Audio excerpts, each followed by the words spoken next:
There's one more thing I need to do to make this work here.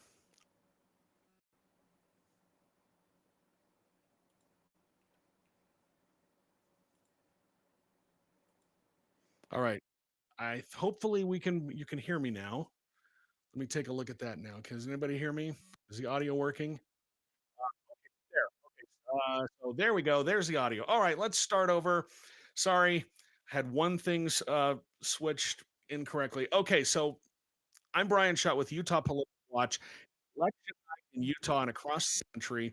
We're still waiting for the results to come in here in the state. There are long lines, especially in Utah County, and they're not going to release any of the numbers until we start to see what they're not going to be releasing any of those numbers until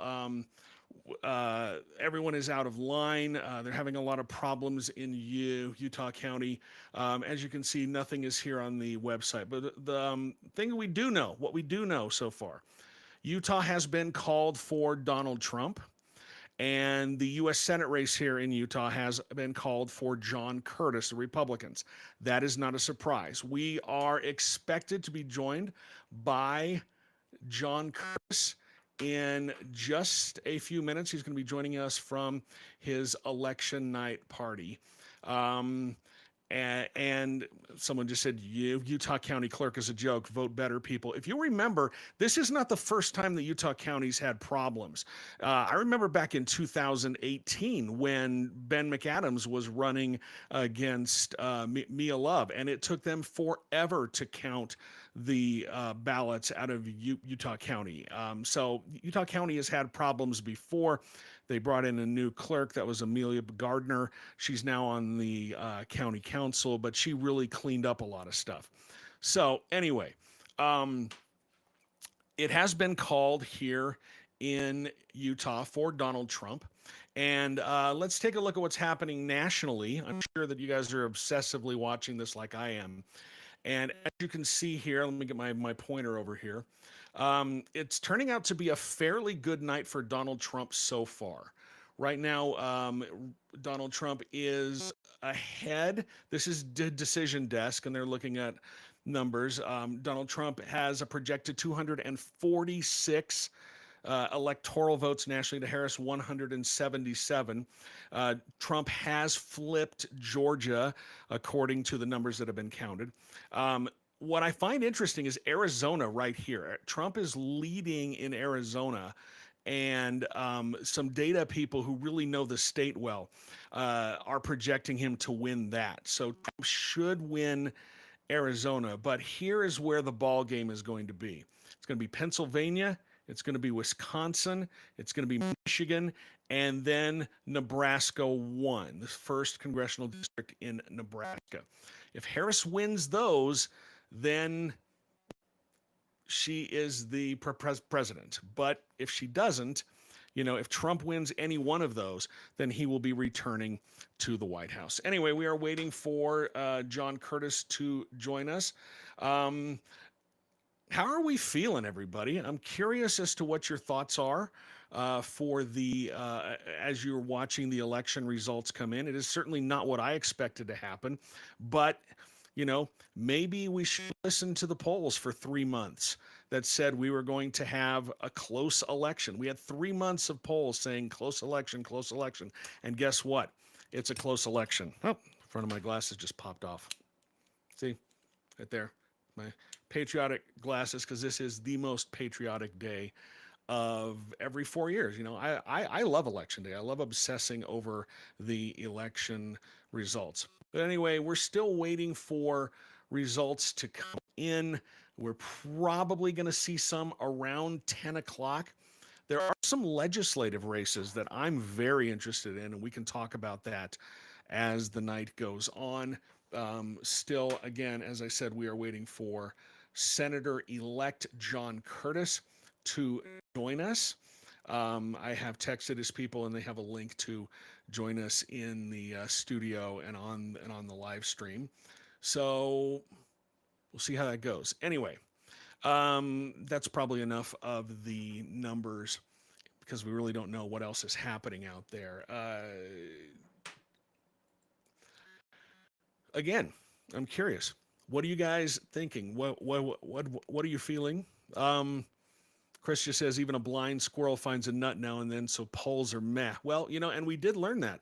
You watch Iowa, everybody went crazy, including myself, over the poll that came out of Iowa over the weekend showing Harris up 3, and that was way off. That was an incredibly bad poll. I mean, I can't believe how bad that poll is, especially Ann Selzer, who is an incredible pollster. She really knows that state, but she was way off.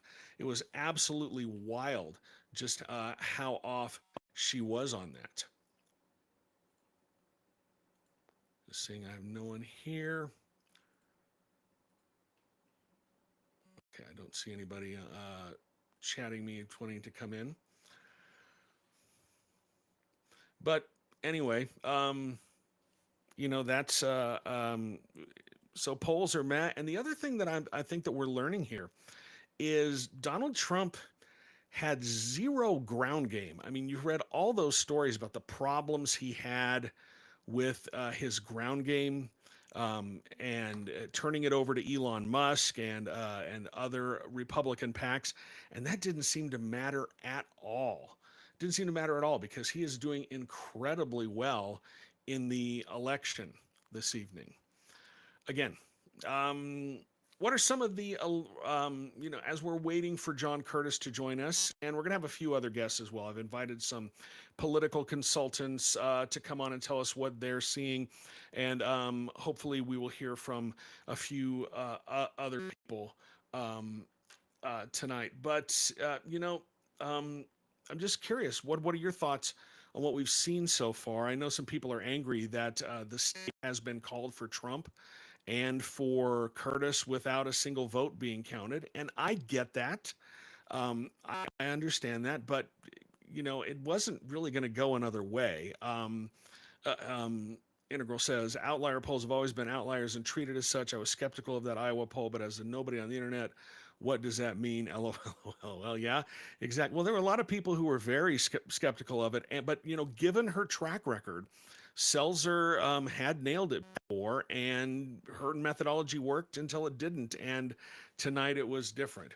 Do you think it might have been different had Kamala gone on the Joe Rogan podcast? I don't know. Um, I'm not. I I'm not Joe Rogan's audience, so I can't really say yes or no. There's a viral clip going around of some college student in Arizona said that he didn't vote for Kamala because she didn't go on the Joe Rogan podcast. I don't think that kid was going to vote for Kamala anyway. Um, so again, I'm not a Joe Rogan target demographic. We are seeing some very interesting exit polling coming out, though, that Donald Trump did very well among Latino voters, which is surprising after the comedian made that very racist joke at his rally in Madison Square Garden on the weekend before we got to the election. Again, nothing new has been called in the race. Need to take a drink here.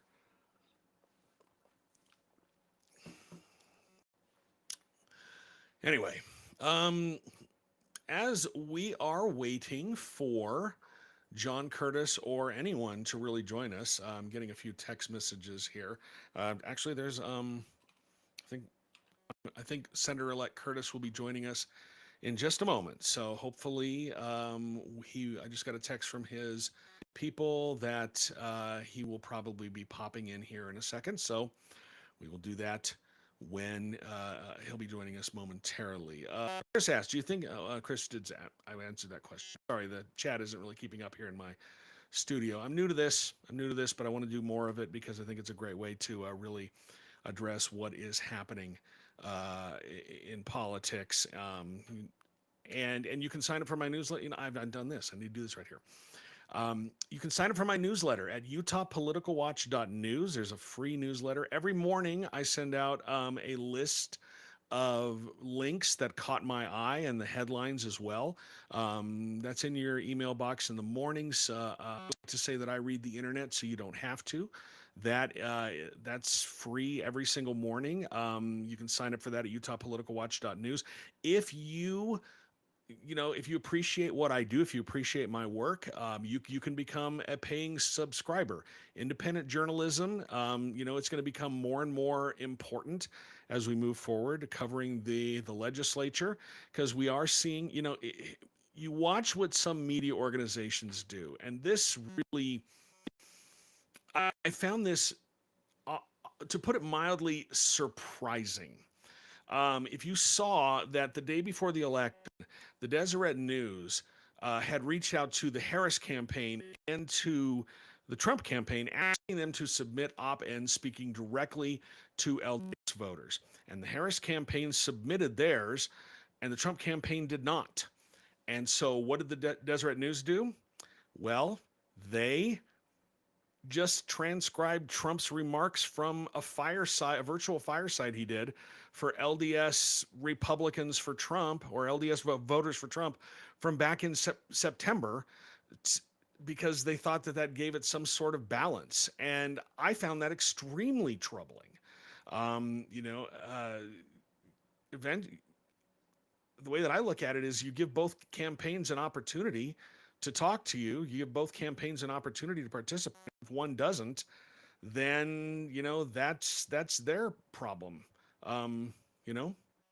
Anyway, if the point was, if you want to become a subscriber and support my work, you can also do that at utahpoliticalwatch.news.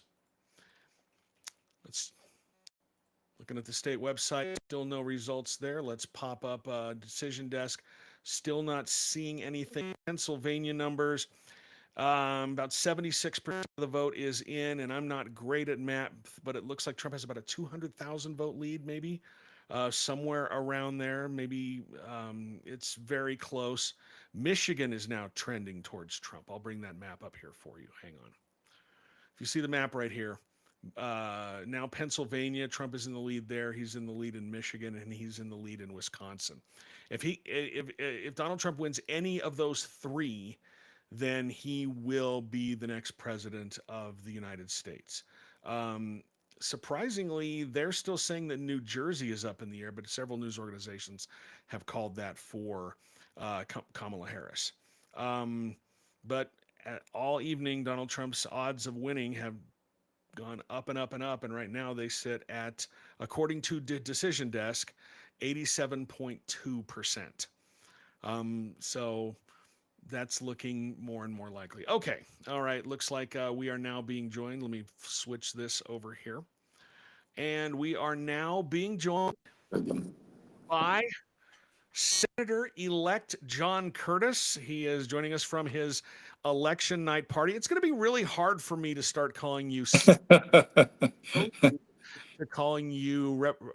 Representative Curtis. Senator-elect Curtis, how are you feeling this evening? Oh, I tell you, Brian, it's a great feeling. It's just super, super pleased to have support of so many people, and there's a lot of work to do, and I'm ready to go do it.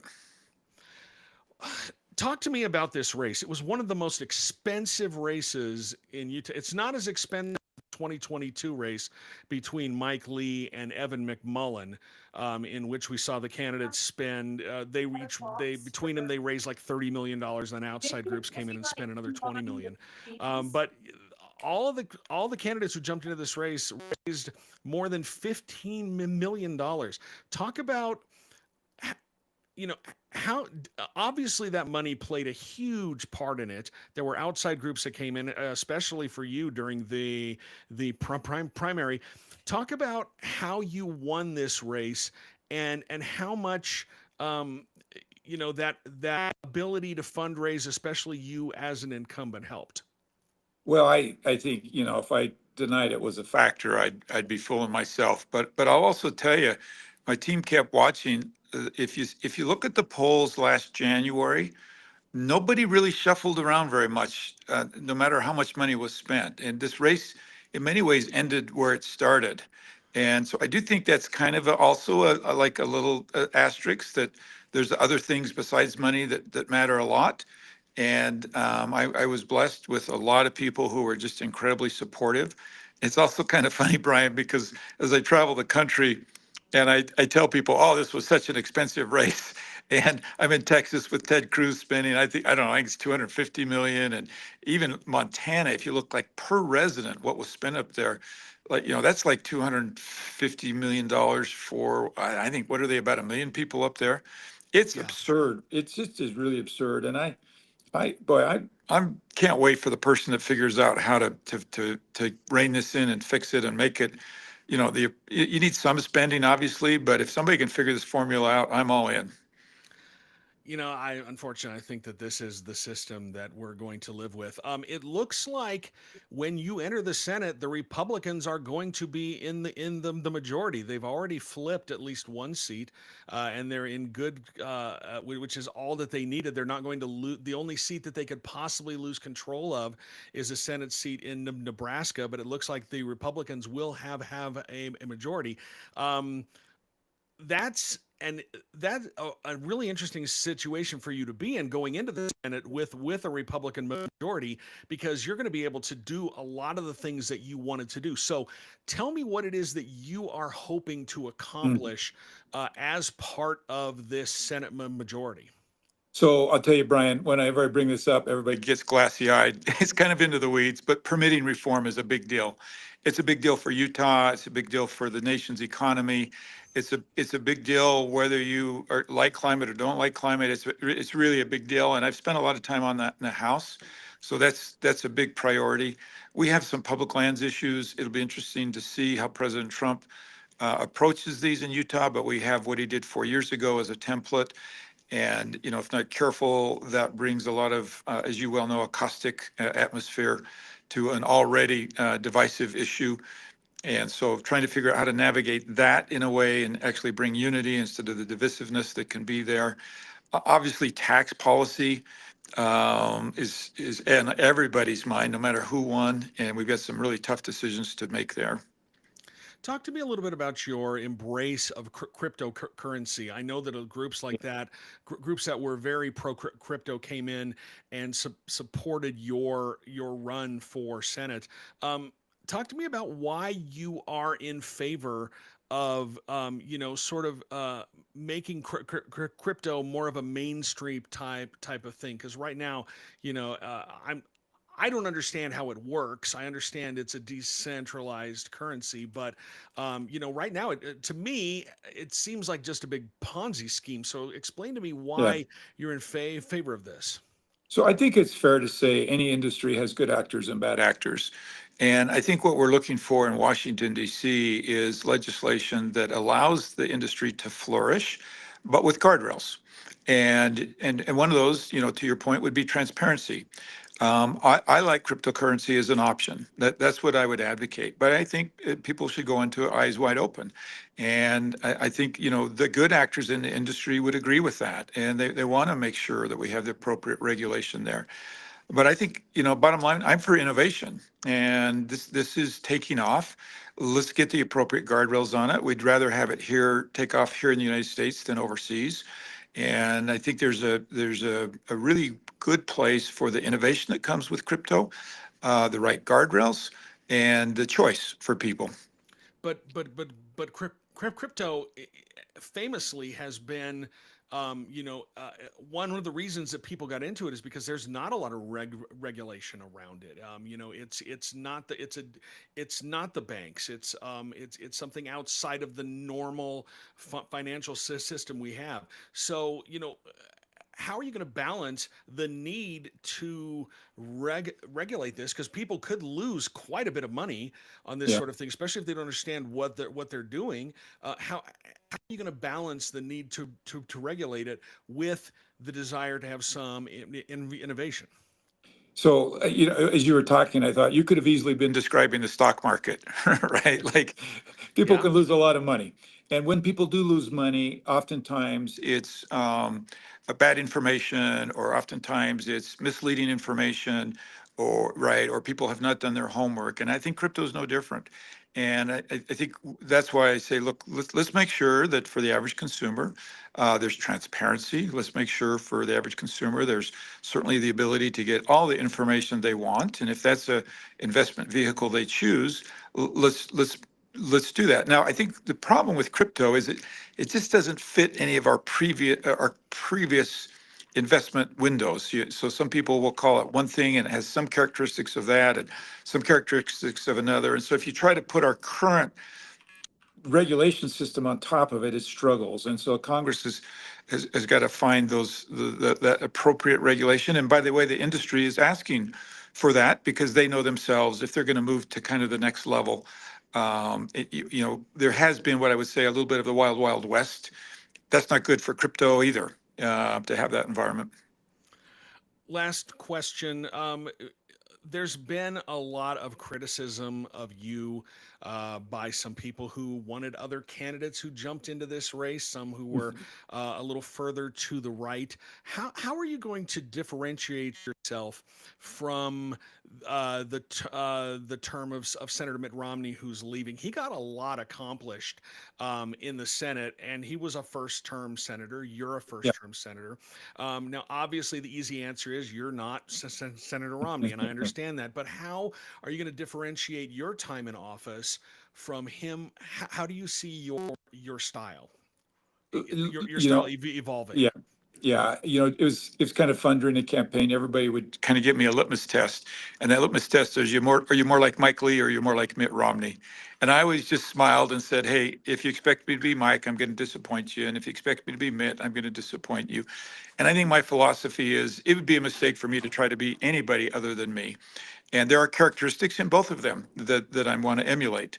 And I think the good news is people have seen me for the last 7 years. I'm not like I'm a stranger. They can see, what my style is. They can see, what my area of emphasis is and how I work with people. And I think that's one of the reasons we prevailed and did so well in that primary. Well, Senator-elect John Curtis, I'll let you go celebrate. Thank you so much for Thanks, your Brian. time, and we'll be talking a lot over the next six I years. look forward to it, Brian. Best to you. All Bye right. bye. Thank you. All right, that is Senator-elect John Curtis joining us from Provo as he's trying to figure out. Let me see if I can just get him out of the system here. I'll just turn. Oh, not sure what that is. Okay. I'm trying to figure out how to end this here. Anyway. Okay, well, we are waiting for a few other guests to join us in the program tonight as we go forward. Okay, there we go. It just took him a second to hang up from the system. Anyway, we are back. Let's look at what's happening.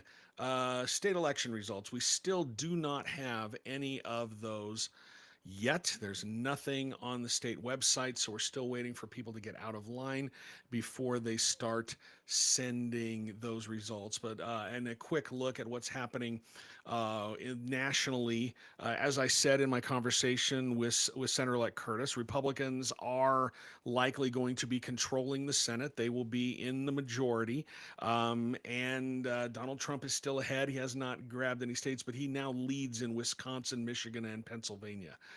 So that is an interesting development there. We'll be waiting for those election results to come in. Waiting for other guests to join us. We have a question from Chris. He says, curious what you think about the dumpster fire in Utah County, running out of ballots. How does that happen in 2024?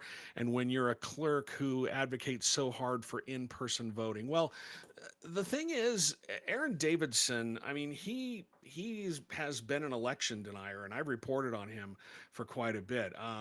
And there has been a lot of discussion. I know for a fact that the lieutenant governor's office has had it's been reported that he's been disciplined and he's been reprimanded for things, but there's also been some things behind the scenes that have happened. And Aaron, he runs with the election denier crowd here in Utah, and it was really interesting that he is in charge of elections. So, I'm not surprised that there's a dumpster fire happening down there. Let's get another guest. This is Matt Waldrop joining us. Matt, basically Senator Mitt Romney's right-hand man for a number of years. He's sort of one of the background operators here in Utah politics. Matt, thanks for joining us tonight, and tell me what you think you're seeing from the election night results. Let's do a sound check first. You got me coming in I loud got and you. clear, I can Brian? hear you. Yeah, you're all good. It's all good. Well, it's a much overused term, but I think we really might be entering into landslide territory here. And we're talking national here, Brian. And I think, we have North Carolina, which has just been called. We have Georgia, which should be called pretty soon. Seems Well, like Georgia that's pretty is improbable. the only flip right now. Yeah. And then you look at the so-called blue wall states up there, and, it's hard for me to see a lot of silver lining up there in those blue wall states if you are the Harris campaign.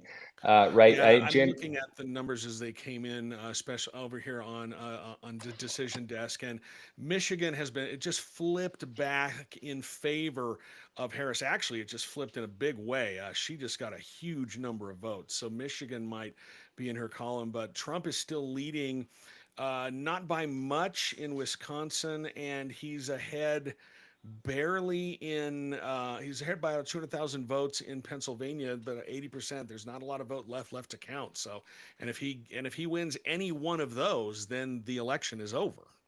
yeah, and I'll tell you what I'm looking for, Brian. I'm And just now looking I at. cannot hear you, Matt. Still can't hear me. I don't know. I lost you there for a second. Nothing happened. Am I back? No. Wait a second. Now, Let's try it again. nope. I don't have you right now. Should I sign out and sign back in? No, there's nothing there. Yeah, I'm not hearing you on the live stream here. Check. No, Check, you popped check, out check. for a second. There you are. Now you're back. I'm back. Yes. Nothing seemed to change on my side. To comment on what you just said last, I'll tell you what I'm looking at. As someone who's been involved in a number of presidential elections, and also going back to 2016 when I sat with Speaker of the House Paul Ryan in Wisconsin, watching the counties come in there and to see how the two candidates performed then. I'm looking at how Harris performs right now and how she is performing versus how Biden performed 4 years ago, right? And that's not a really good story, right? Even the places where she is ahead, she's consistently 2, 3, 4 points behind Biden. That's a really tough thing to come back, particularly in states like Georgia, like Michigan, like Especially Wisconsin. when last time around it was so close. It was so close. The county I've been watching is Kenosha County in Wisconsin. For me, I'll never forget in 2016 sitting with Paul Ryan. And, that was his 10th race to the House. The previous 9, he had lost Kenosha County. And I remember him looking over and seeing that he was winning Kenosha County for the first time because Trump was carrying him through Kenosha County. And he said, "Oh my goodness, we're going to win this thing." And it was like this washing over him. And I think those are the types of counties that are representative of what's going strongly for Trump right now. Yeah, it also looks like the Republicans are going to have the majority in the Senate. It's likely that they will not keep the majority in the House, though. Curious why you say that. I mean, we have a lot to go. California is going to determine the control of the House. Right. There's been a couple of flips, and it's a 4-seat margin going in. Yeah. Right. Senate's interesting. Bernie Moreno winning in Ohio. That's shocking. He and Trump were polling very differently from one another. We knew Trump was going to win Ohio. Bernie Moreno was not looking strong. So him winning in Ohio, big pickup for Republicans. There's a few other states out there that, we'll see what happens in Michigan. I mean, it could be a 54-46 Senate potentially. More likely, I think it ends up 53-47 Senate, which is going to be powerful. So for me, somebody who is like so many not thrilled with either of these folks at the top of the ticket, I would say I'm hoping for split government.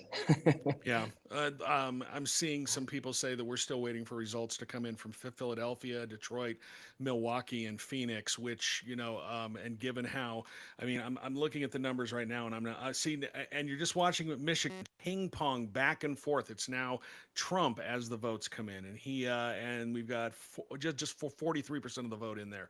So this is going to be a long night. Now, Well, and Wayne County, Michigan, we're going to be waiting forever and that's a lot of votes coming in there. exactly, and we're still waiting for the results here in the state as well. Even though I wish we could talk about Utah. There's not much to talk about yet. We actually can, because the AP has called the state for Trump. That's not surprising. Yep. But John Curtis has won the race to replace your old boss, Mitt Romney, in the Senate. Talk about that race a little bit, because I mean, it was wildly expensive. Not as expensive as the 2022 race between Mike Lee and Evan McMullin, but it was at least $15 million just among the candidates.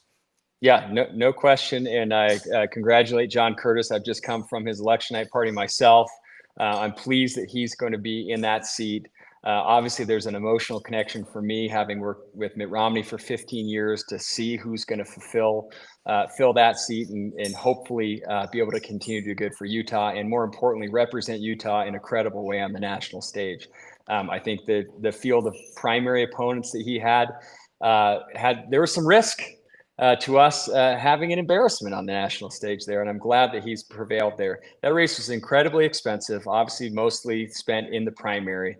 And, there was John Curtis was not going to leave anything to chance. He was going to go out there and run a full-fledged hard campaign. And he had some very well-funded opponents. I mean, you look at the amount of money spent for Staggs, Jason Walton, of course, a lot of his own money, former Speaker Brad Wilson. I mean, there was just an extraordinary amount of money being spent in that race. And I think, you know what, Brian, we're in for that for the future going in Utah. No more $2 million, $1.5 million Senate races in this state. Well, we're not going to actually have a Senate race on the ballot now until 2028. So, right. So we've got time to retool on that. Talk about you're a finance guy, and I'm curious to get your perspective about the idea. If Donald Trump returns to the White House, which is looking increasingly likely, imposing tariffs, and he claims that that's not going to cause a problem. How worried are you, as a finance guy, that he would follow through with this plan? I don't think you have to be a finance guy to be worried about this. I don't think he understands it. Truthfully, I don't think he understands it. There have been a few meetings here in Utah in the last couple of weeks where this has come up with people far more knowledgeable than I, including some people who have spoken to the former president about this, and perhaps future president. And the conclusion is that, he still goes out there and he says that China is going to pay for it. Now, most recently, Mexico is going to pay for it, something we've heard in the past. I wonder if this becomes like NAFTA. If you remember 2015, 2016 election, he talked daily about pulling out of NAFTA and what he was going to do there. And did he do that when he was in office? No. So will he follow through with this? I don't know. Certainly, it's a big part of the campaign right now.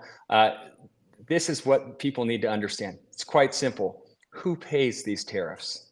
When he says China's going to pay the tariffs, is China getting out a checkbook and cutting any checks to pay for these tariffs? No. Who pays for them? The companies, IKEA, Target, Walmart, you name it. These companies that are importing the things from China are the ones paying it. And what do? They pass it along to the consumer. I think that was a huge actual miss by the Harris campaign in not driving that message down harder than they did, because she tried to call it a sales tax, right? But no one really understood what that meant. Yeah, I'm curious, as someone who's been involved in Republican politics for a long time, I'm seeing a lot of recriminations among Democrats. They're very, it's blame casting now if this election goes the way it is. A lot of people are very angry that the Harris campaign spent so much time cozying up to Liz Cheney, trying to get her endorsement, and then campaigning with her. And there are people saying that might have turned off some of her base voters. Do you think that Cheney helped her at all? Because I think it had to help at some level, because she was far behind when she jumped into this race. I think it helped her. I don't think that was a mistake. Maybe I'm saying that because I'm biased, because it, made me tune in, of course, because I respect Liz Cheney for the role that she played. Um, Look, I think there's going to be blame pointed in a lot of different directions. To me, it seems like we can simplify it a little bit. It's pretty clear. And I think a couple of things that happen, and maybe it's typified by a point you made a minute ago, where you're saying you're looking at data coming in from Philadelphia, the inner city, the urban areas. Look at the data, not just in Miami, but in Chicago, in New York City, in Dallas, and in Houston. Trump's improving on his 2020 margins Yeah. by double digits there. What does that mean? What does that mean? Certainly the border was one of them. Biden and the Democrats botched the border. That was a huge issue, and maybe too little too late for them to recover for that. So I don't know that it was because Harris didn't define herself or because she was a bad candidate. I think it's because they botched the border. And then clearly, no matter how you feel on the issue, the transgender issue became a major campaign issue, and it turned off a lot of people. And so I'm not so sure that it was as much because of Harris herself. It's just that the Democrats gave Trump all the ammo that he needed. Those issues played right into his hands. I think you're right there, and I think it's going to be interesting to see. I mean, we'll be picking apart this election for months, if not years, trying to figure Yeah. out what happened. I'm still surprised that we have not had any more states called right now. I mean, Decision Desk has called Georgia for Trump, but there's a lot of other places that have not yet. I mean, look back 4 years ago where we were at, coming up on midnight Eastern time. It was not too dissimilar from where it was now, a little closer perhaps. But if I'm these networks, I'm terrified to make any early predictions. Yeah. Well, I mean, Fox went first and they did Arizona in 2020, and they were right. Yeah. They got a lot of backlash for it. Anyway, it's a late night. I know you had a lot of stuff to do. I appreciate you jumping on, and we'll have you on again soon. But thank you for jumping on and giving your perspective this evening. Thanks, Brian. Let's see what happens here in Utah. We got a lot of results to come in here yet. Still, Yeah, I'm still waiting for those. I'm dying to talk about these results. And I look forward to seeing what you have to say. I think there is a lot to read in the tea leaves of what happens in the results here in our state as well, because I think it's undeniable that we have a slightly changing demographic and voting populace here, and I think we'll see some of that in these results. So thanks, Brian. So apparently, and it looks like they just said as of 9:30 there were 22 counties that are finished up with voting. So we've got 7 to go, and once everybody's out of line, we'll start to get some results. So maybe, possibly, hopefully soon. Anyway, thanks. Thanks, Matt. Brian.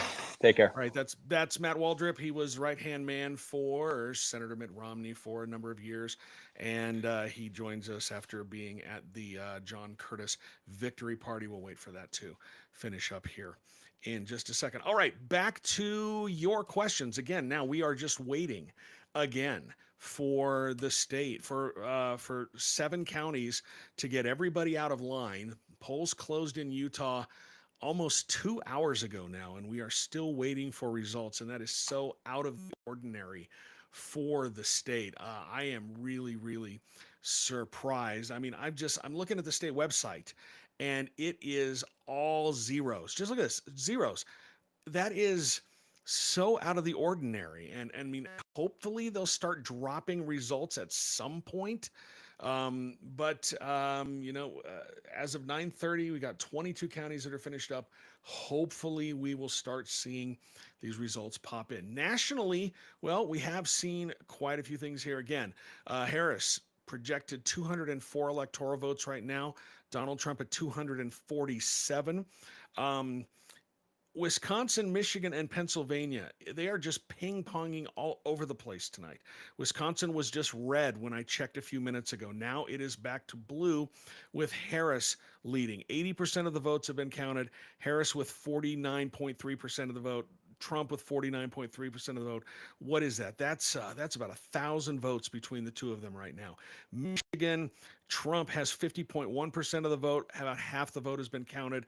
Pennsylvania, we're looking at 82% of the vote that has been counted right now. And Trump, it has 51.3%, about 200,000. Again, I'm terrible at math. Maybe that's 204,000 vote lead for Donald Trump there. I don't know what still needs to be counted.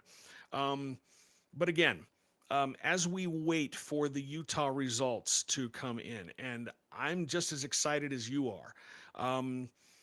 Let me know what you're thinking about these results tonight. Has the presidential race surprised you? There were the emerging narrative that started to come over the last week was that Harris had momentum heading into the final week, and the Trump campaign was imploding. I don't know if you read the brilliant piece by Tim Alberta in The Atlantic, just talking about how the Trump campaign was falling apart. Well, apparently it didn't. Apparently it didn't fall apart enough, because they're doing very, very well tonight, and I would say more likely than not to win this election. If you have a question, just leave it in the chat, and I'll take a look at it. I'll try to answer it as much as possible. What I'm really hoping to look at is when the Utah results finally start to pop in sometime soon, God willing, hoping that it will happen at some point. But when the Utah results pop in, I will be looking at a number of legislative races, because, again, the Republicans are not going to lose their majority. That's not going to happen. Utah is a incredibly red state. And I don't think that the Democrats are going to break the supermajority, but there are some districts, there are some legislative seats out there that I'm really watching, because I think that they could be competitive. And I'll be fascinated to see when the first round of results come in on those. I actually broke these down on my website, utahpoliticalwatch.news. That was a subscriber-only post that I wrote, where I looked at all the numbers for the races, what happened the last time the race was up for election, what the partisan makeup of the race was, and then what happened in the district in the 2022 U.S. Senate race, in the 2020 president race, and in the 2020 governor's race.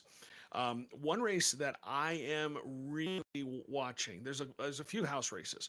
I think the hottest race right now is in HD 10. That is one that's held by Democrat Rosemary Lesser. She's up in the Ogden area. She is the incumbent. She is facing off against Jill Koford, who she defeated the last time around. And that it was a very close election last time. I think Lesser won by 500 votes the last time around. And Koford is really pushing to unseat her. Lesser is the only Democrat in the legislature outside of Salt Lake County. And if you look at that race, it's going to be hard for Lesser to hang on to it. The district is about 41% Republican. She won by 500 votes, which is about 4.3% last time. That district is very interesting, because that seat went for Evan McMullin in 2022 by almost 6 points. But in 2020, it went for Cox by 2.8%. It went for Donald Trump by 2.8%, but it went for Spencer Cox by 15%. So it's not as hardcore conservative as you might think. And Koford has been running a very hardcore conservative race. So I'll be very interested to see how that race plays out once these results start to pop in here. Again, if you're watching, you can leave a question in the chat, and I'll try to get to that as much as possible. We're still waiting for counties to finish up voting so that they can start dropping results. There was a disaster down in Utah County tonight. They had printer problems, so they had to print out a bunch of emergency ballots and get those there. But those emergency ballots will not be counted tonight. They have to be verified through a separate process, and it was just a complete disaster. So anyway, that's one of the things that we are watching. We're waiting for them to finish up. And Utah County has been the problem child in elections. This is not the first time. They were problem child back in 2018 when McAdams defeated Mia Love in the congressional race. It took them forever to count ballots down in Utah County, and they also had long lines on election night. Took them forever to get all the way through them. So Utah County was a big problem child that time around. Another legislative race that I will be fascinated to see how it plays out is HD 26. That is the seat that was held by Quinn Cotter. He was a Republican, and then he resigned after 1 year. And so they selected Matt McPherson to replace him. But this will be the second time that McPherson has been on the ballot. He actually he was the GOP nominee in 2020. Different boundaries for that seat in 2020, but he lost to Democrat Liz Wade by 13 points. Now he's the incumbent, and he's running against Janetta Williams, who is the local head of the NAACP.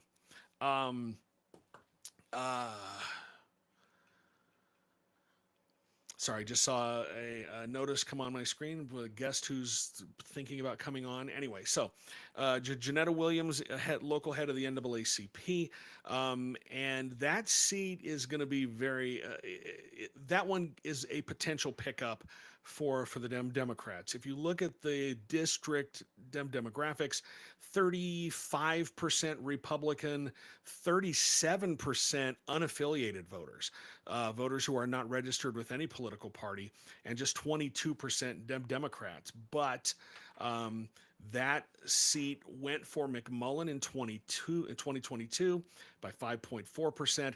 It went for Biden in 2020 by 3.5%, and it went for Spencer Cox in 2020 by 8.6%.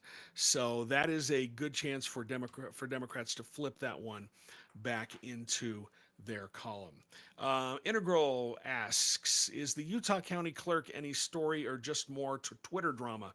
Well, I mean, if you remember, he came into office and immediately there were a number of problems as he was trying to change some of the way things are done. They would not let him access voting material, voting records until he had gone through a bunch of trainings that made it very clear to him that if this information somehow made its way outside of the clerk's office, that's a crime, and he had to be certified and go through a number of trainings like that. I mean, Aaron Davidson he's a right-wing election denier. That is something he has done repeatedly.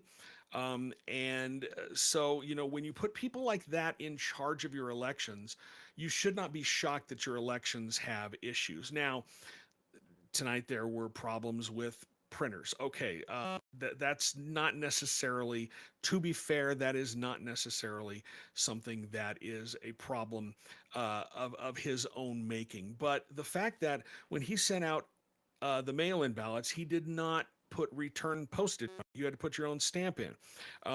That encourages same-day voting because a lot of people either don't have stamps or they don't want to buy a stamp to put their ballot in.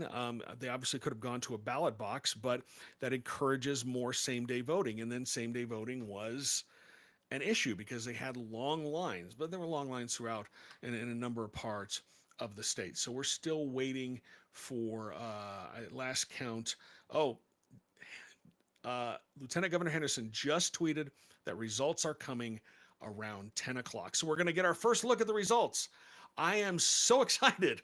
I've been waiting for this to find out what these results are going to look like. Obviously, the presidential race has already been called for Donald Trump. The U.S. Senate race has already been called for John Curtis. I think you can expect the governor's race to be called for Spencer Cox shortly after these results start dropping. I think that you will see all four of the congressional races be called for the Republicans. There's really not a lot of drama in those races. And then we get into the interesting stuff. Now, Attorney General, also I expect the Republicans to sweep the statewide races. The last time the Democrats won a statewide race was 1992. I will be interested to see how well Michelle Quist, the independent candidate, did against Derek Brown, who is replacing Sean Reyes or running to replace Sean Reyes. So we're waiting for these results to pop in. Once we start to see these results from the legislative races, that's when we can really start to dig into these things. And I really appreciate you hanging on with me for the last almost hour now. Um, it's been great. While we're waiting for these numbers to finally, mercifully pop into the state website. I just want to remind you, you can go to my website, utahpoliticalwatch.news, where you can sign up for my newsletter. It's free to sign up, free to become a subscriber.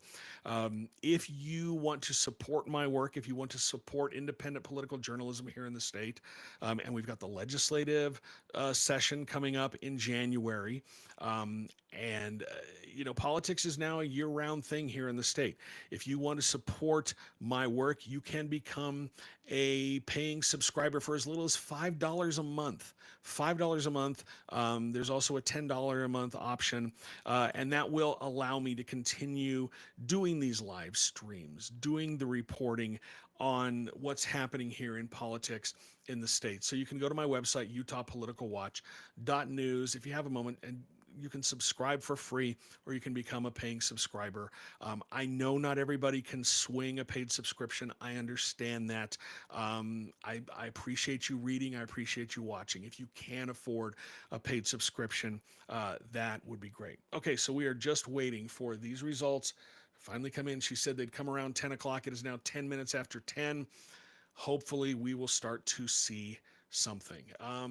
If you have any questions, go ahead and pop them in the chat, and I will try to answer them, or if something you want to discuss, something you want me to talk about. If you have any thoughts about what's happening in the election nationwide here in the state, go ahead and put that in the chat as well.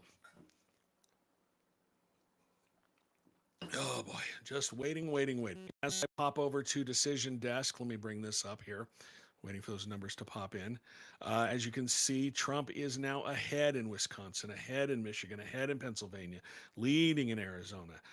If any one of these three states, these blue wall states, end up going for Trump, the election is finished, and he will be the next president of the United States. Here in Utah, let me see if I can refresh that and see if that might work. Nope, still nothing yet. We do not have any results posted. I'm also going to look at some of the things in Salt Lake County that are going on once we start to see these results pop in. This is so unusual for me. I'm usually done writing most of my stories for the election by this time, because the state is in the past has been very efficient in counting ballots. The mail-in ballots have all been counted beforehand, and they have not experienced the long lines, but they were anticipating long lines today. That's what happened, and so now we are waiting for these results to finally come into the website. I know Lieutenant Governor said that we'd see them around 10. It's after 10, and we're not seeing anything yet. So when I know, you'll know. That's pretty much where it is right now. I really don't have any other thing to say other than when I know, you will know. Waiting for... Has anybody seen the play or read the play Waiting for Godot by Samuel Beckett? If you know, you know. That's kind of what I feel like right now. I was actually in a production of that in college. At one point, I thought I wanted to be an actor. Didn't work out. Don't have that much charisma. Anyway. Okay, waiting for results. As I've said, I keep saying on and on and on.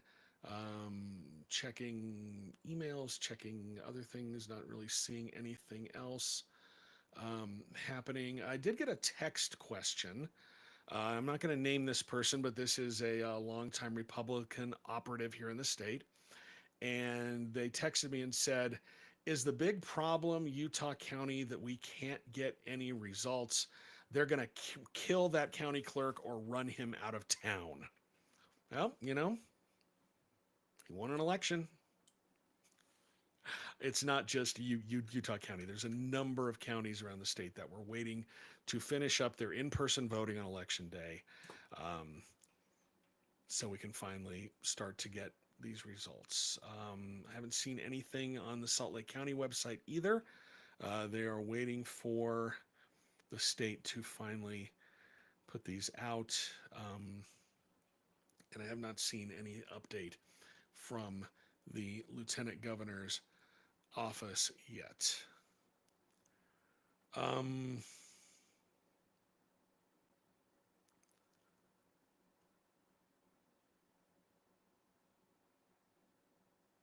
Seeing some reports on social media right now that we could see the presidency, the Senate, and the House flip in one cycle, but not in the same direction. So you would see the White House flip to the Republicans, you'd see the Senate flip to the Republicans, and then you would see the House flip to the Democrats. And as Matt Waldrop, who joined the live stream, said, he's in favor of divided government. So that may be the situation we are facing. I really thought that we were going to have results much earlier than this. I thought we were going to have results 15 minutes ago, but we are waiting on the lieutenant governor's office to start giving us some, at least the preliminary result. Oh, it looks like we actually have some results popping in. Hallelujah. Praise the Lord. Let's look at these results. Here we go, people. This is what it's all about. Okay, U.S. president. As we look at that, oh, that's closer than I thought. I think we only have, we have 20 counties reporting right now, and on the early vote, Donald Trump with only 50.64% of the vote. That is surprising. I'll have to look and see what counties we have, but I am really surprised at that number right here. I mean, Donald Trump has never been incredibly popular here in the state, but to see him just literally 200,000 votes again ahead of Harris and Walz, that is absolutely surprising. I mean, I'm sure that a lot of these are just the mail-in votes, and we'll have to see what happens on the day of votes. No surprise here in the U.S. Senate. John Curtis wins. He's ahead, 55.69% of the vote. Caroline Gleich doing much better than expected. It's been a long time since a Democrat has gotten above 35% in a Senate race. The closest a non-Republican came was Evan McMullin 2 years ago. So this is actually a better than expected result. Let's switch down here to governor. We have this not surprising. Spencer Cox at 50.52%. That is much lower than what he was at. He got 70% of the vote. 67. He was at 67% of the vote. Still a majority here, but it really looks like Phil Lyman is doing some damage. Yeah, Chris just said in the chat, Phil Lyman is got 8% right here, 8.3%. There was a final poll, and I suspect that number to go higher. It was a final poll done by Noble Predictive Insights. It's Mike Noble out of Arizona. They absolutely nailed the gubernatorial primary earlier this year. Everyone thought that Cox would get about 60%. They had him at 55, and Cox ended up at about 53. So he was on top of it. He had Lyman at 15%. Right here, Lyman's at 8.3, Cox 50.52.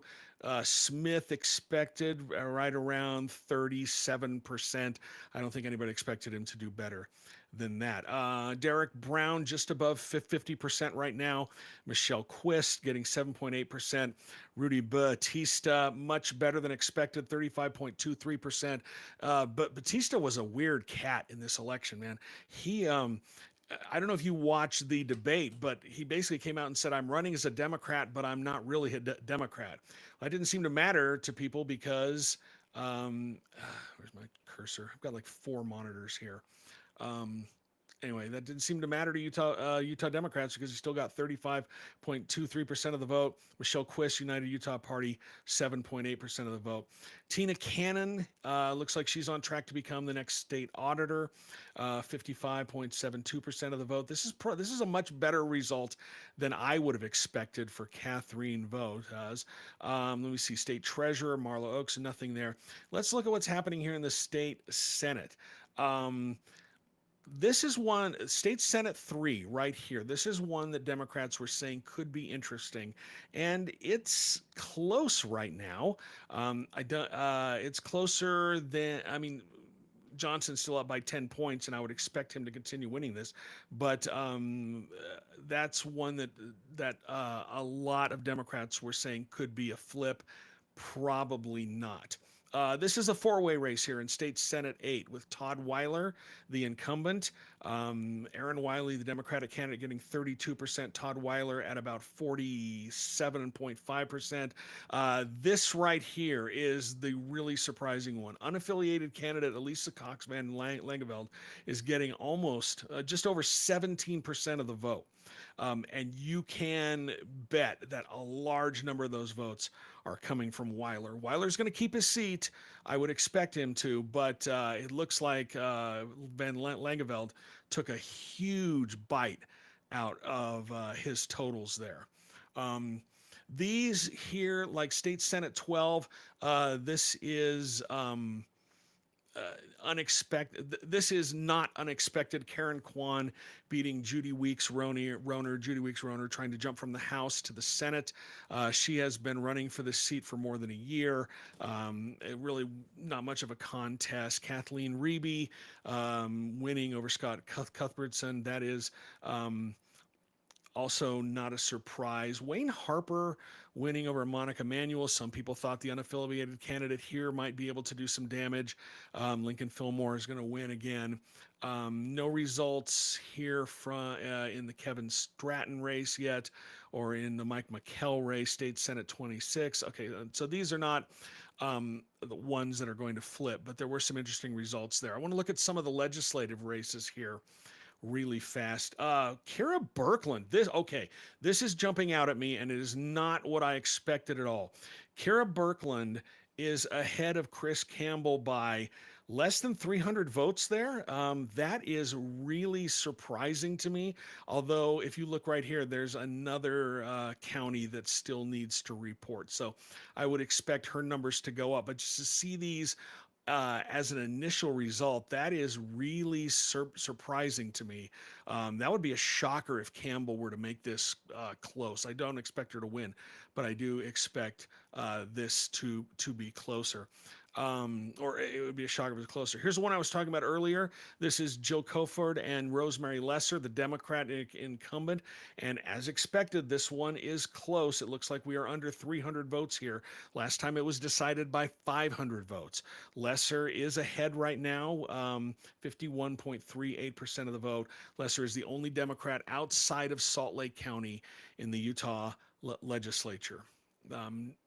Going through these, not anything unexpected there. We're going to scroll down here to Salt Lake County. Democrats are holding here, not seeing any flips. This is interesting. Okay, this is the Janetta Williams, Matt McPherson race that I was talking about right before Matt Waldrop came on to talk to us. Matt McPherson is the incumbent, and he is ahead of Janetta Williams by, what is that, about within 400 votes, maybe 400 votes, somewhere a little over 400 votes. That probably going to be a very close race. This is another one that people were pointing to that could be a flip. Anthony Lubay, Representative Lubay, he won this by less than 1% 2 years ago.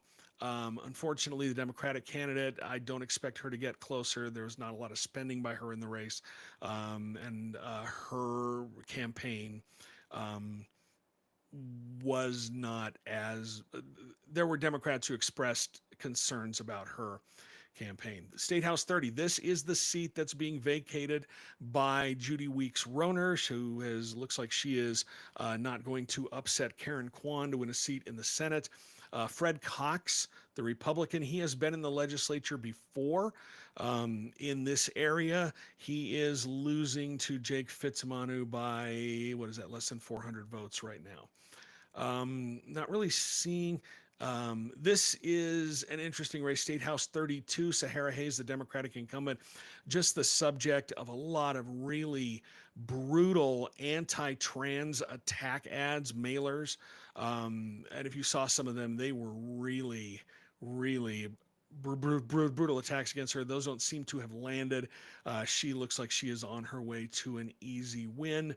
Not really seeing any other big surprises in any of these other races as I just go through them really quick. I'm going to keep an eye on that one with Kira Birkeland up north, because that was a really surprising result. It'll be interesting to see who has report. I'm going to scroll back up here and look and see what still needs to come in on this. Yeah, we're still waiting for, what is that? Wrong thing. We are still waiting for Morgan County, which is where she lives, to come in Morgan County, heavily Republican. So that's probably not going to end up as an upset. Okay, anyway, back to the homepage. Quickly look at the congressional races. U.S. House 1, Blake Moore returning to the House for another term. He's in Republican leadership. That is not surprising at all. 59% of the vote. Celeste Malloy. This is interesting. I am surprised. We're still looking for 3 counties to report, though. So just take this with a grain of salt. But she's under 50 and actually losing to Democrat Nathaniel Woodward. That is surprising. Let's see what we're waiting for, the results from Iron County. That's Iron County, and probably, yeah, Washington County and Tooele County, heavily Republican. Iron County, heavily Republican. Wayne County, heavily Republican. So I would expect Malloy to pull this one out as we return, as those counties start to report their results. Mike Kennedy on his way to Congress from the Utah State Senate, defeating Glenn Wright, and Burgess Owens heading for re-election as well. Just to recap really quick, we saw here in the race for Utah governor, Phil Lyman at 8.3% on the write-ins. Actually 8.28%.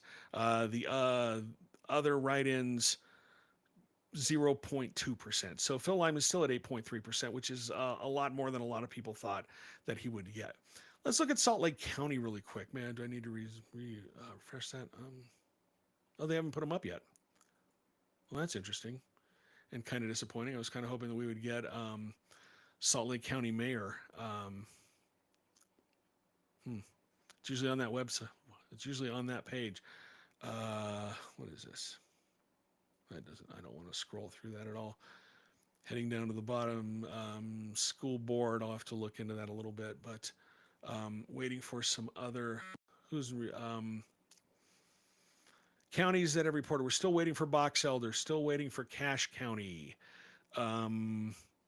Salt Lake County has partially reported. They have not done their in-person ballots all the way. The by mail has been partially reported. They still have 908 in-person ballots to count. There's not a lot of vote left here in Salt Lake County. Let's see what's happening down in Utah County. And of course, there are no results from Utah County at all. So that's what we're looking at right now with the elections. I really was kind of hoping that we'd have election results from Salt Lake County on their website. I know it is absolutely thrilling to watch me just scroll through my computer, but I'm not seeing it unless, oh, you know what it is? It's probably my ad blocker. Let me hang on a second here. Hang on a second. That's the hang up right there. That's my AdGuard ad blocker. So let me just turn that off all the way.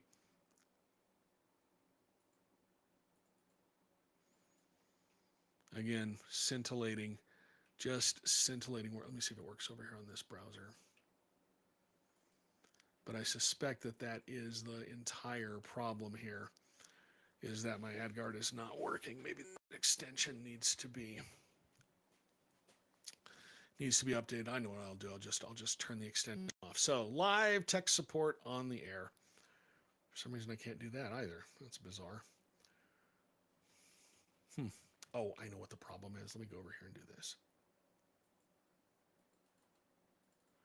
Well, I guess that's not working. So, and I do know that that is the results. Nope. Anyway, so let me see if I can fix this really quick. Might have to actually open this up in a... There we go. Let's see if that works now.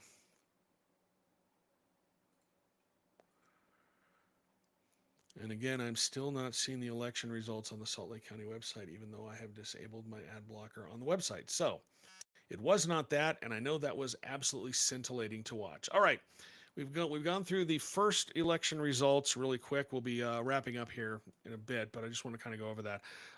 What are your thoughts on what we've seen so far? I know people have been talking about Phil Lyman getting 8%. Pre-election polling showed him getting around 15%. So not as good as he thought he would, but a lot better than a lot of people thought. So, I mean, what are your thoughts as we're seeing the results out of the state as they were the first round of those results? I don't know if we have anything coming from the lieutenant governor for another round yet.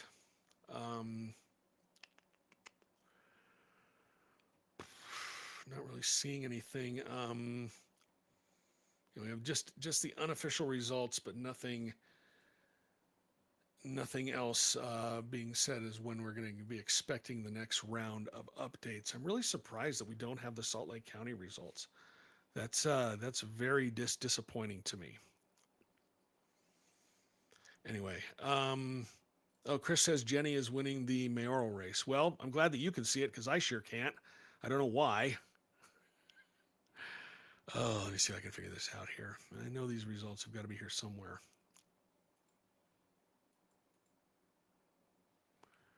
Maybe I can bring them up over here on another browser and see if it'll work. I don't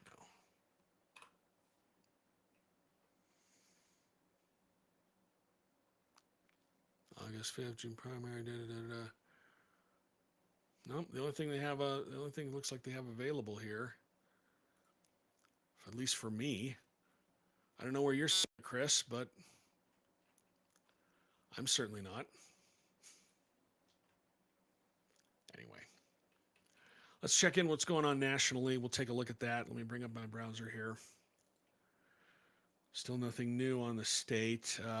Trump at 54. Oh, we have had an update. It looks like there has been an update, and Trump's lead has grown a little bit. Remember, Harris and Walz were much closer than I first expected. That has grown now. And John Curtis still ahead, Blake Moore still ahead, so we haven't seen anything new there. Looking at the presidential election, again, Pennsylvania, 86% in, Donald Trump still ahead. He may hang on to that one. Michigan, we have 59% of the vote in. Donald Trump still leading there. Wisconsin, 83% of the vote in, and Trump leading there as well. And it's probably more likely than not that he's going to win one, if not all of these three. And you heard Matt Waldrop say, as he came in to talk with us, that we could be heading into landslide territory. And that if Trump wins all three of those, you are looking at an absolute landslide. He'll probably hang on in Arizona too. And then who knows what happens to Nevada. And that's where we stand on election night. Let me see. Chris is trying to help me out here. He's saying click the link. So let me bring up the YouTube live chat. I just need to do one thing here. I actually monitor this through my studio. A little peek behind the scenes for you. I mean, I'm not surprised that Jenny Wilson is winning the mayoral race, but I'm curious to see What are some of the other things that are happening there? Let me see. Chris says, click the link. I don't actually see a link there, Chris. I appreciate you trying to help me, but I'm not seeing anything here. I don't know if it's really surprising that I can't bring this up at all. They're usually quite good about that. The joys of live broadcasting. Anyway, I'll take your word for it that Jenny Wilson is winning. That's not surprising to me at all. Let's look and see if there's been any other results coming in here on the state. I'm really fascinated by those numbers for Kara Birkeland. Like, again, I do not expect her to lose, but I am fascinated by those numbers. We still have not seen anything new there, and I'm not seeing there's going to be any sort of a update yet from the lieutenant governor.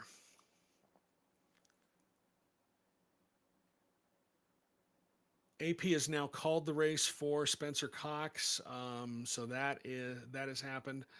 Again, not unexpected at all. So Spencer Cox has been declared the winner in that race by the Associated Press. Again, that does not surprise me at all. And that raises the question: will Phil Lyman go away? And I'm here to tell you, no, he will not. Phil Lyman's going to be around for a long time.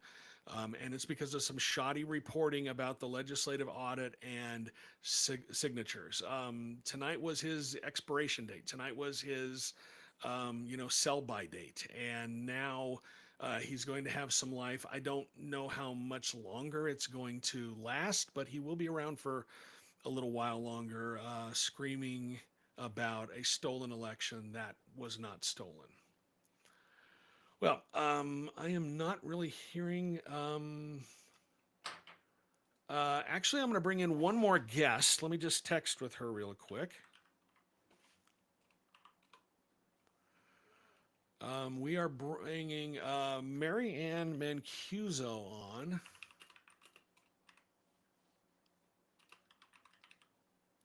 She is Mary Anna Mancuso. She is a Republican political analyst. She writes for The Hill. She's on Times Radio. She has managed quite a few races, and she's going to be calling in just a moment. And we're going to talk with her and get her perspective on what is happening nationally. Chris says Republicans not doing too hot in Salt Lake County. I'm not surprised. I wish I could see those results. I have no idea why I am not able to see them. It is really, really strange. Anyway, we are waiting for Mary Ann Mancuso to join us, Republican consultant, and get her perspective on what is happening nationally. She just texted me. She's on Times Radio, and she just finished up a guest slot there. And I really appreciate her time joining us. So we'll just wait for her to join us in a second as I'm trying to figure out what is happening with Salt Lake County. I'm really, really surprised that I cannot see this link. And I'm going to complain about it as long as I possibly can. Anyway, still no updated numbers from the state. Waiting for more of those to come in. Just waiting for our guests to join us as well. And then you can go to bed. I can go to bed. Everybody can go to bed. But still waiting for some of these other numbers to come in nationally as well. Chris says Republicans not doing too hot in Salt Lake County. That's interesting because they did very well in Salt Lake County last time around. All right, let's go ahead. She's joining us. Okay, so she's joining us not with video. She's finished on the radio, but Mary Anna Mancuso, political consultant, contributor to The Hill, contributor to Times Radio. Thank you so much for taking time out of your busy election night to talk about what's happening in the election here to our viewers here in the state. Oh my gosh, no. Thank you so much, Brian. Really, the pleasure is all mine, and I greatly appreciate your flexibility. It has been a wild night, as you have seen from Utah. I'm in DC for the event, and it has just been not quite what a lot of people were hoping and or expected. Yeah, I am really surprised at a lot of these numbers coming in. It seems like Harris did not do as well with the groups that she needed to at least equal what Joe Biden did or do better, because she actually needed to do better with a lot of these groups that Joe Biden won in 2020, because Donald Trump really increased his vote totals in a lot of groups, a lot of surprising groups.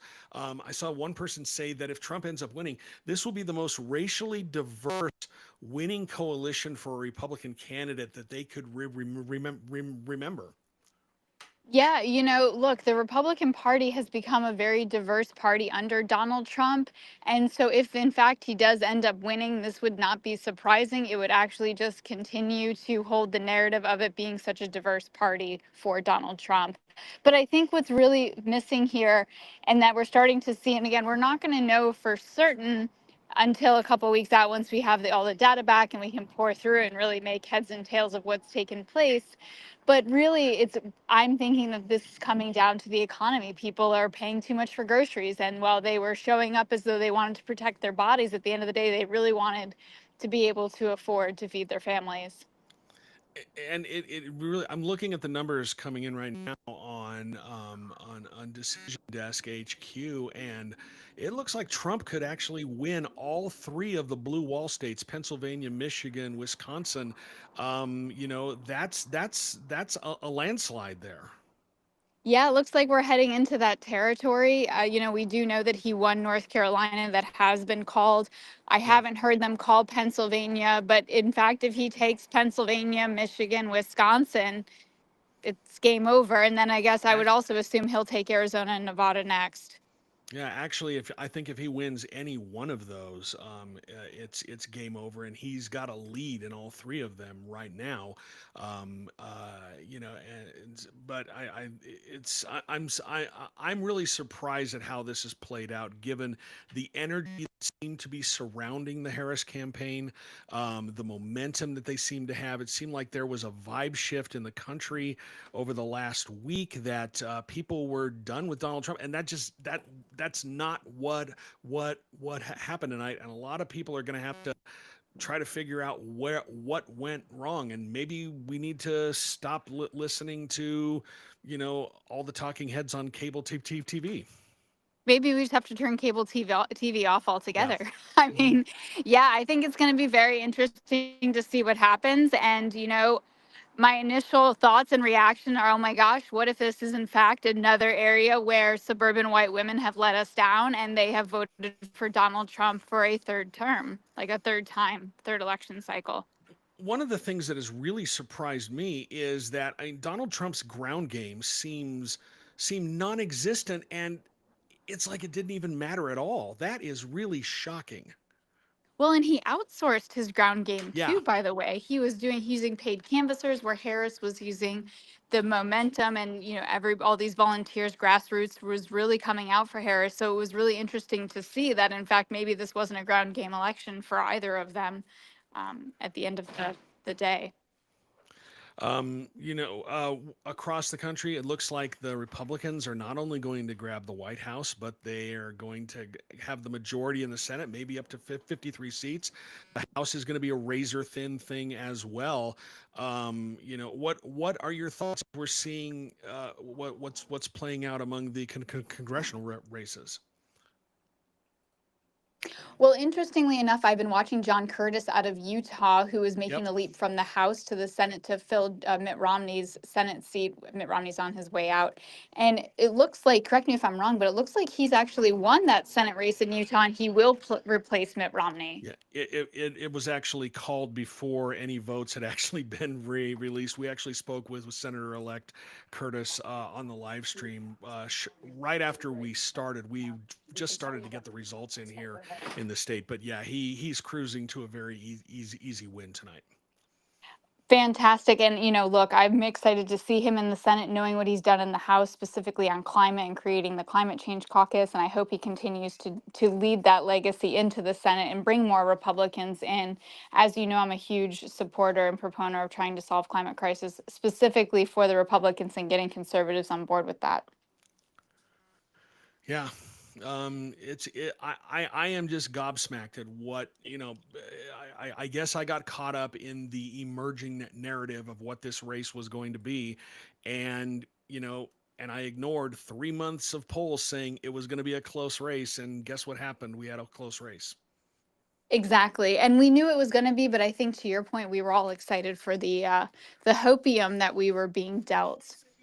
Yeah, I mean, and it just seemed like there was this big vibe shift that happened. But I guess we wake up tomorrow and we'll have a new president, and that president is most likely Donald Trump. I know you got to get ready to head out for a trip. I appreciate you taking a few minutes out of your time tonight to chat Absolutely, with us. Brian. And I hope that we can circle back in a couple weeks once we have a full postmortem. I'd love to come on and do a little bit more of an in-depth talk with you for sure.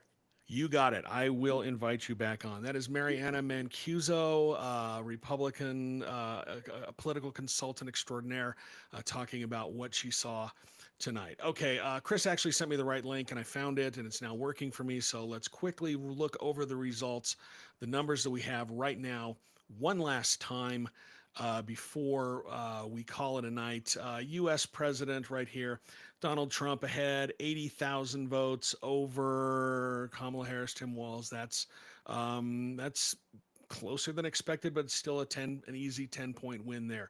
John Curtis, a very easy win. Blake Moore winning as well. Celeste Malloy, still. She's grabbed the lead. She has now moved slightly ahead of Nathaniel Woodward. And we're still waiting for 2 localities to report. As I said, the vote that was still out was still in very heavily Republican areas. But that's a really good showing by the Democrat there. Mike Kennedy over Glenn Wright. That's not surprising. Burgess Owens going back for another term in Washington. Governor, that's been called for Spencer Cox. Derek Brown is going to win. Tina Cannon, state auditor. Marla Oaks, another term as the state treasurer. Chris Wilson, not a lot of upsets here. This is one that I know, as I said, Democrats had been hoping might flip, but John Johnson ahead by, 11 points over Democrat Stacey Bernal. Very tough area for him to win. Todd Weiler still below 50%. I don't think we've had any new numbers there. No, none of the Democrats who are on the ballot seem to be losing. There's not any flips happening in the Senate. Not seeing any at this point. They'll be taking a while to count the votes, and I've seen some. It's mostly in the House where you see wild swings and people who were way behind on election night coming back to win. But there's still a few of them out. But Kara Birkeland ahead of Chris Campbell, still waiting for Morgan County to report. That's heavily Republican. And Rosemary Lesser still ahead of Jill Koford. Curious to see where the vote is there. It's all in Weber County. I'll have to see what Weber County is doing in terms of their reporting. So those are the numbers. We'll look at Salt Lake County really quick. Weber County, they have partially reported everything. I don't know if they're done for the night. I think more numbers are going to be popping in through the night, but I don't have the stamina to stay on anymore, and I know that you don't either. Let's quickly look at Salt Lake County here. Harris Walz doing well in Salt Lake County, leading Trump by 17 points or so right there. John Curtis not winning there. Bill Campbell ahead, all the Democratic seats except for, this is surprising, although not really, because Burgess Owens has a lot of support in the southern part of Salt Lake County. But he's the only Republican who's ahead here. It looks like Brian King is actually leading Spencer Cox in Salt Lake County. And we'll look at those statewide results. Actually, let's take a look at those by locality. Let's pop back over to the governor's race really fast. And we'll do this for the president's race as well. I'm very curious. But if we look at the governor's race, statewide, Cox ahead. Cox winning in Beaver County. Box Elder hasn't reported. Cache hasn't reported. Cox winning in Carbon and in Daggett, Davis, Duchesne, Emory, Garfield, nothing from Grand. So Cox winning every county except for Salt Lake County right now. Yeah, that's what it looks like, and we're still waiting for. Although Summit County has voted for King, still, but they really haven't had any of the in-person voting. 0 of 77 precincts have reported, so that's the mail-in vote right there. But King is ahead there, so that's not going to do it for a Democratic candidate. You got to win more than 2 counties if you're going to defeat a Republican statewide here. Curious about the presidential results. Um, Trump winning in Carbon and Beaver, Daggett County. I would expect that Salt Lake County and Summit County are the only ones that voted for Harris. Salt Lake County for Harris. And as you come down here, looking at Summit County, that's also Harris and Walls. So, and that's where we are. So again, if you want to win the state, you got to win more than 2 counties. Okay, well, I think that's it. I think I've had enough. I think you've had enough. I appreciate you joining me here on the live stream tonight. One last plea for you to go to my website, utahpoliticalwatch.news, sign up for my newsletter. It's free. And if you can become a paying subscriber and support this work, we're going to do this again. We're going to do a lot of live streams. We might be doing this at least once a week. If you can become a paying subscriber and support this work, I would really appreciate it. You can find out how to do that at utahpoliticalwatch.news. But sign up for the newsletter. It's free. Right there on the homepage. Just go to utahpoliticalwatch.news. A big thing that says "Welcome to Utah Political Watch." You can just sign up right there and start getting my newsletter in your mailbox. Every weekday morning, you'll get a news rundown that's succinct, it's quick, and it's not just one. Because you notice that a lot of the places here in Utah, everyone has their own newsletter, but they're promoting their own stuff, right? Well, I'm telling you what's worth reading nationally, things that are not stale, things that are fresh in the morning, and what's worth reading from the other news outlets, because an informed electorate is good for this thing that we call a democracy. Anyway, thank you so much for joining. We'll talk again soon. UtahPoliticalWatch.news. I'm Brian Schott. Thanks for watching.